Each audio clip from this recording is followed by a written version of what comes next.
Oh, okay. All right, hold on, wait. Real talk. I think the last of my video got cut off.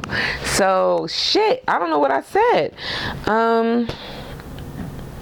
Real talk. Okay, here was a few things.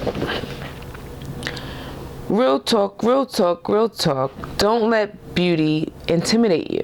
Beautiful people are probably some of the most wounded and saddest individuals that you will meet.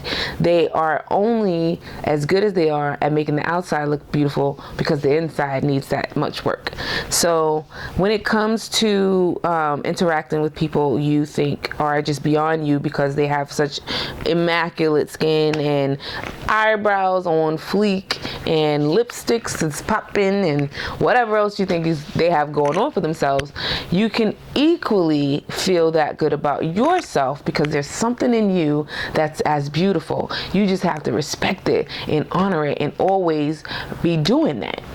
Always honor and respect who you are, because the people who know how to make you respect them from the outside just pretty much know how to do that. There's no difference in you and them. Their issues are hidden behind all this beautiful shit. Yours may be a little more forward.